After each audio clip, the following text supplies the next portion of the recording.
mapagpalang umaga sa inyo lahat.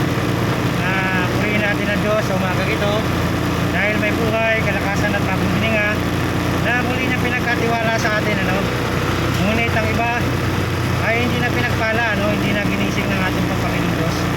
Sila ay binawi ng kanilang buhay dahil sila ay namatay na, So mapapalad tayo sa umagang ito. So nais ko lamang ibahagi ang salita ng Panginoon Diyos sa umagang ito. Ito ay namnamin ninyo, ang makinig ay makinig, ang may pandinig ay tuminig, sabi nga ng salita. Sabi nga doon sa Santiago 4:14, tayo ay isang singaw lamang, lilitaw at pagdaka ay mapupugnaw parang isang usok ng sinaing. So ganun tayo nalintulad ng salita ng Diyos. Tayo ay nakikiraan nga lamang dito sa mundong ibabaw, Now the question is, paano kung ikaw ay mamatay na wala kang Panginoon Diyos, lahat sabi yan sa atin ng Panginoong Jesus, lahat tayo ay mamamatay na minsan. Ito ay tinakda sa atin, mga kamatayan.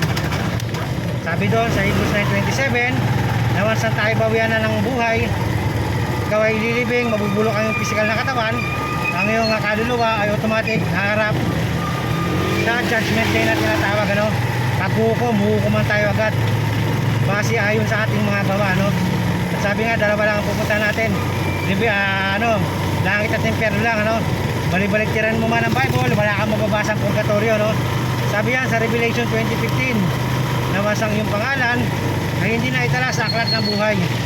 Automatic po yan, ikaw ba ibubulid sa dagat-dagatang apoy o naglalawang asupre sa impyerno, yan ang sinasabi ng salita ng Diyos, Sabi nga sa Romans 3:10, lahat tayo ay makasalanan, walang matuwid, wala kahit isa sa harap ng Diyos.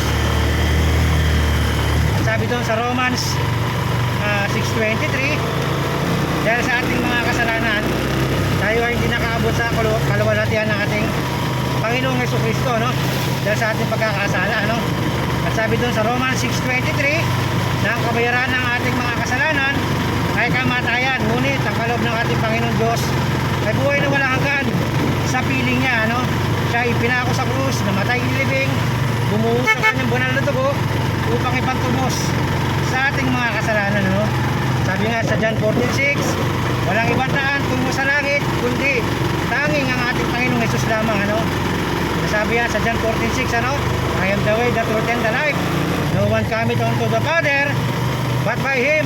Sabi naman sa John 3:16, for God so loved the world, He gave us an only begotten Son, that whosoever believeth in Him should not perish but have everlasting life, So mapapalad tayo, para ba makakamtan ng kaligtasan, Sabi nga sa Ephesians 2:8-9, are ye saved by grace, Ito ay pinagkakalog sa atin ng Panginoon Diyos upang sino man ay huwag magmapuri.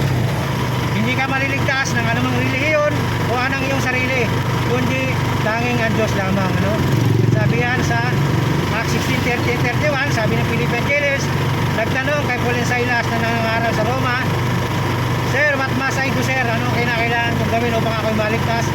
Sabi sa verse 31, sampalatayanan mo ang ating Panginoong Jesus ng iyong buong puso at ng iyong buong buhay.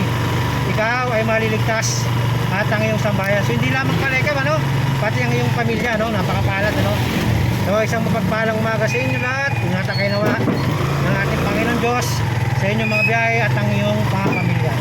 So God bless mga